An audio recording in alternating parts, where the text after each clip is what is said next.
Oh, hi there. I didn't see you. We're going to be doing some factorising now. Now, this method is actually quite nice. It doesn't officially have a name, but we sometimes call it upside down bus stop method, even though it's nothing to do with long division or anything like that. It's actually quite interesting. We'll be taking out factors. So I'm going to show you an example, and then you're going to do an example on the right. So you must copy the your turn questions which are coming up. The one that I'm about to do on the screen here, you don't have to copy that unless you need some references. So first thing you do, if you get a question that says factorize fully, and you have, for example, 3a plus 3b, you want to look for the biggest factor that goes into 3a plus 3b. In this case, we can see that it's 3. So you're going to write a 3 on the outside, and then you're going to draw an L shape, which you can see I've already got on here. And then you're going to divide everything out here. So 3a divided by 3 gives you a, and 3b divided by 3 gives you b. And bring the sign down, it's just plus b. You're then going to draw another L shape, and you can say, what goes into a and b? Well, it's just 1, so I'm going to stop. So this then becomes, I'm going to bring this down, this becomes 3, and then this thing comes down as in a bracket, so it's a plus b. So we've just factorized. So it's the opposite of the distributive law. So let's use the distributive law, and we should get the question. So 3 times a is 3a, and 3 times b is 3b. So actually, that when we use the distributive law, we do get the original question again. Okay, so you don't have to draw these arrows. I will, just to make a point, but these arrows that I just did, you don't have to have. So I want you to try this question here. Think about what goes into both. Pause the video if you need a bit of time.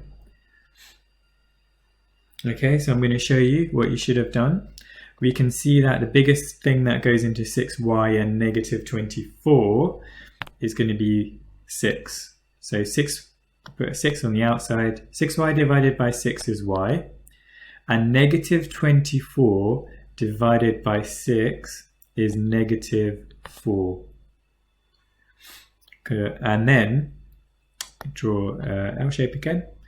Now nothing goes into y and negative 4 other than 1. So we don't have to write the 1 there. So that's it, we stop. I'm going to bring the 6 down and then bring the y minus 4 together. So this becomes 6 brackets y minus 4. So you have just factorized 6y minus 24. So 6 times y is 6y, 6 times negative 4 is negative 24. So we've got our answer, or in other words, we've got the question again. So your final answer, remember, all factorizing is putting stuff in brackets, is 6 times y plus 4, and then for the previous question, 3 brackets a plus b. So here's another example here. If you want to try it before I show you, it's quite a good idea for you to try it. So pause the video, otherwise I'll show you. Okay, so in this question here, I can see that 3 goes into all of those numbers. So I'm going to put all of those terms. So I'm going to put a 3 on the outside. I'm then going to draw an L shape.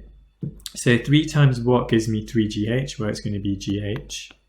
3 times what gives me positive 9g, where it's going to be positive 3g. 3 times 3g is 9g. 3 times what gives me negative 12ag, where it's going to be negative 4ag. Okay, now I'm on my second line. This time I can see there's another factor that's common across all of those terms. It's going to be g. I'm going to take the g out. It's g, just like me. And then we're going to take it down. G times what is gh? Well, that's going to be a h. G times what is 3g? Well, it's going to be positive 3.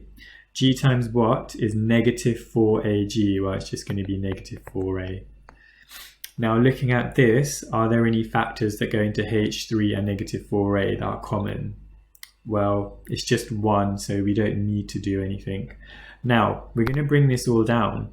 So 3g, we're going to multiply that. So that becomes 3 times g, or 3g. And then this bit here, again, comes down in a bracket. So 3g brackets h plus 3 minus 4a. Now, if you use the distributive law and expand this, you are going to get that answer. And if you're not sure about that, have a go and you can check it for yourself. I want you to do this example here in your books, and then I'll show you how to do it, and then you'll be able to check if you understand this.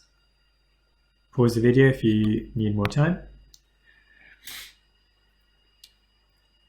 Okay, I'm going to now do the answer for this. If you need more time, again, just pause the video.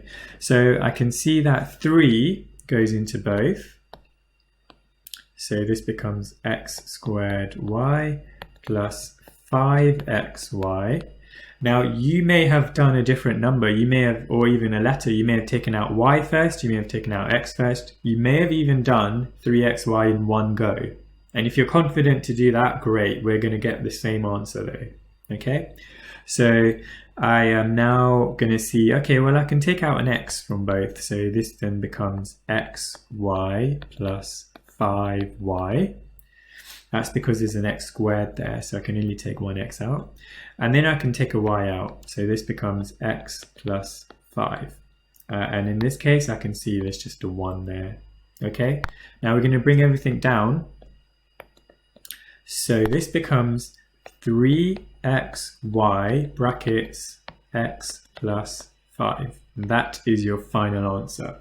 As I said, you may have done it in a different order, but you're going to get the same answer. Some of you may even have done 3xy in one go. You will still get the same thing. Okay, more practice. Have a go with this first. Pause the video. Okay, so we're going to check if you understand.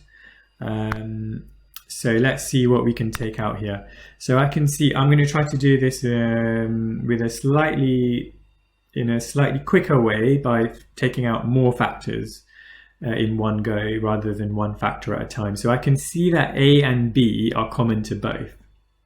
I can also see 6 is common, but I want to split this up and do it in a different way just to see if it works. So I'm going to take ab out, and I can see ab times what is going to give me 6ab cubed? Well, it's going to have to be multiplied by 6b squared, because you've already got an a and you've already got a b. And then ab times what is 12a cubed b squared c? Well, it will have to be 12a squared b times c.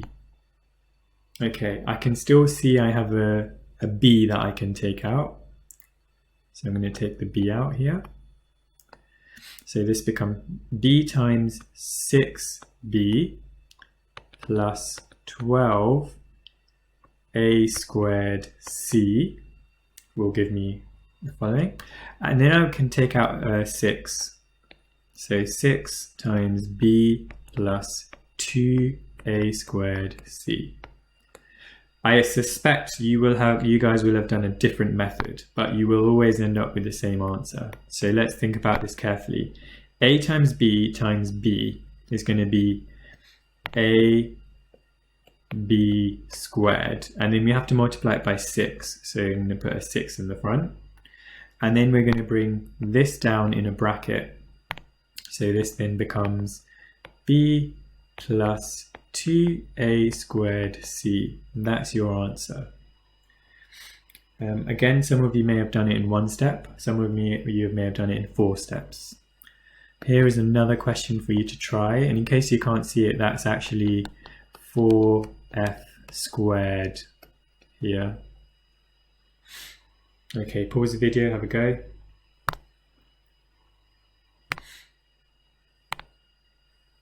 Okay, so you should have got, well, we can see that we can take an f out, and that becomes, now f times what is that? F times what is that? Well, it's going to be 1. And then f times what is 4f squared? Well, it's going to be plus 4f. There's no other common factor, so that's it. It's just going to be f times brackets 1 plus 4f. And that's your final answer. Hopefully you got that correct. Make sure you write a tick. If you got it wrong, leave a note in your book so I can see when I check over your work, and then I can plan any changes if I see that you are not getting this correct. Here's another practice question. Have a go. What's common to both? What can you take out? Pause the video. Okay, I'm going to go through the answers here. Now we can see that a plus b is common to both. So a plus b, we're going to take it out in one go. And it has to be in one go because it's in brackets, so it stays together. And then a plus b times 4 plus, well, this is going to be a plus b times p. And then we're going to bring this down, we're going to bring this down. So I get a plus b in brackets, 4 plus p in brackets. And that is your final answer. Okay.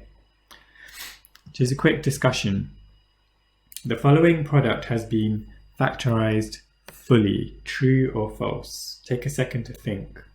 Can you take anything else out of the brackets? Okay, so you may have noticed